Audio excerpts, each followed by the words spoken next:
Really good quote, man. That's a really good quote. Do you know what's wild? You say it's from this. It's two things you just made me think of. One is I'd really love to be a gamer, but the only game I play is Pro Evolution 2021. I even would update. I don't change anything. I keep resetting the season and starting again and just playing again. And then the other thing was Star Wars. I've never seen Star Wars, right? Okay.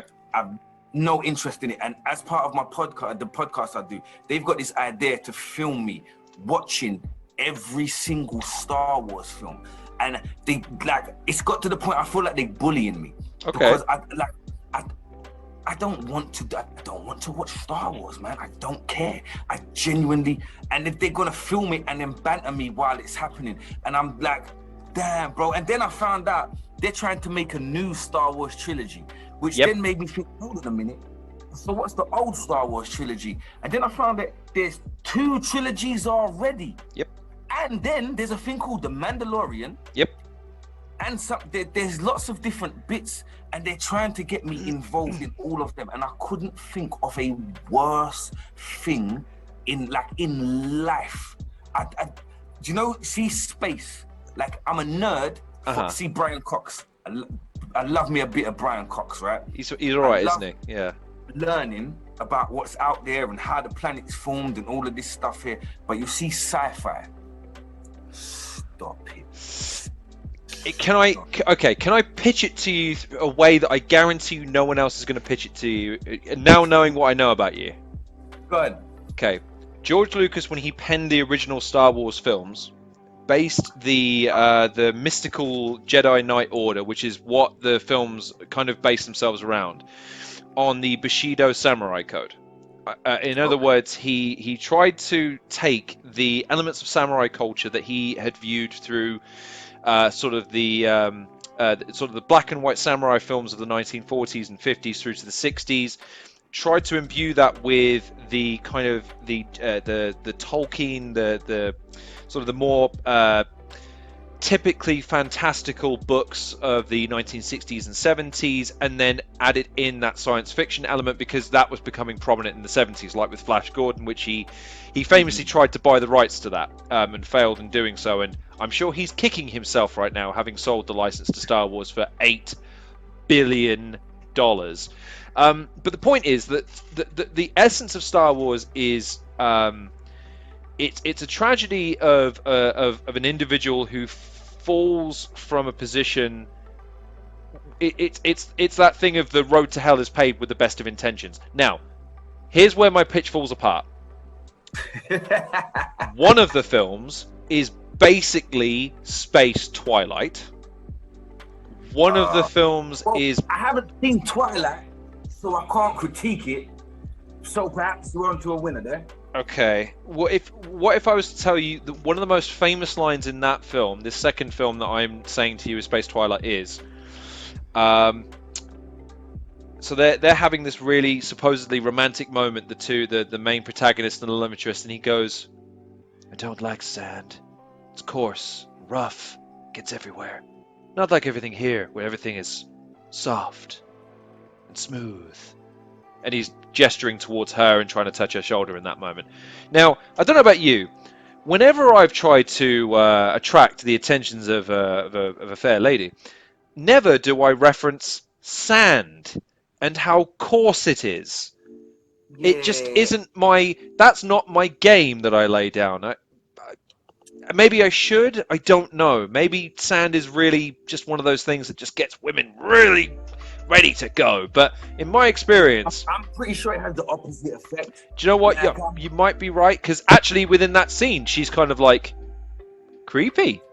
Yeah, and I've got sand in me crack, and I'm going to need to go and shower. It's very, very odd. But the Star Wars thing, look, I do understand it, and I do understand the trepidation, because I'm the same when it comes to any TV series. If you want to pitch me a TV series... I'll watch 2 episodes of it and decide it's stupid, because you can always boil I'm the guy that watches a movie like Have you ever seen A Quiet Place? No. So, do you ever see Bird Box? No. Okay, so both premises are the same. I am not a pop culture No, guy. and me neither, man. So you can imagine how fucking hard it was to get me to watch these two things, which everyone's quoting it, like Bird Box, but this, and they're making memes and shit. And but I'm the guy that watches the movie. I leave the movie theater and I go, that was stupid. And they go, why? The premise of A Quiet Place is that these monsters hunt you using sound, right? You make a sound and they're on you, and they're basically invincible. You can't kill them with shotguns or anything like that. Okay, so they only go towards sound. What's to stop you from getting a boombox, a fishing rod, finding the biggest cliff you can, turning it on and letting them just run off a cliff? Like, what? No one critically thinks in these movies. Like, it's oh, well, they hunt with sound, so I guess that we're all dead. Wait, what? Yeah. You know one big flaw and you don't expose it? Like, it's the dumbest thing in the world. Yeah, that's it. That's in a lot of films, though. Like, there's a lot of things you could just be like, bro. But then the movie would end, like, really quickly. And that's the point, isn't it? It's like, that, but that's why it's, like, you can't expect me to suspend my disbelief. Like, with all due respect to the Kung Fu movies of the 70s, because I'm right there with you, with it, man. Like, as an editor, like, I try my best to make things like this interview is going to be a challenge because I'm going to try and make it look smooth and segue into things and make it make sense and all the rest of it. I do watch something like those old school Bruce Lee movies, for instance, like Enter the Dragon or Game of Death, and you go, someone was professionally paid to do this editing job. Someone in the sound department put that read of this sentence with that lip sync and expected me as a critically thinking individual to buy We Must Go. Someone was paid money to do that. Meanwhile, you know, it's weird. It's very odd. I'm not convinced about the Star Wars thing, man. Although, do you know what? I did used to watch. I like Star Trek. Okay, interesting. Okay. Yeah, but I mainly like Star Trek because when I was a kid, like Captain Kirk, like I've been like a pervy guy for a long, like since I was about 3 years old. I just like women. And Captain Kirk went to different planets. He had sex with a green lady. And when I was a kid, I thought that's like the pinnacle.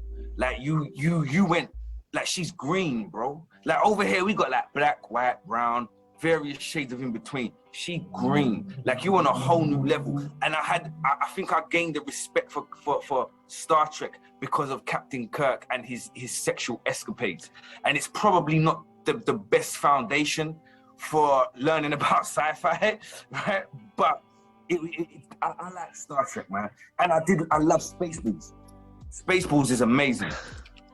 It's a cult classic. And to your Captain Kirk point, he is the first man in science fiction history to disregard anything to do with, I don't know anatomically if this will work, but I'm going to shoot my shot because I'm here.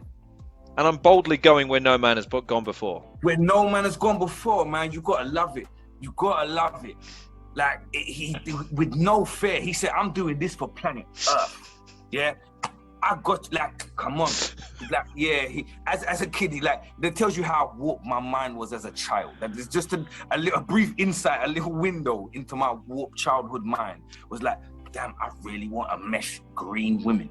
I really do. He's done it, I want to be. Like that, yeah, I don't know. Yeah, you're not going to get that with Star Wars. I think the closest, what is the closest they ever, is Princess Leia in the bikini in Jedi, I think. Like every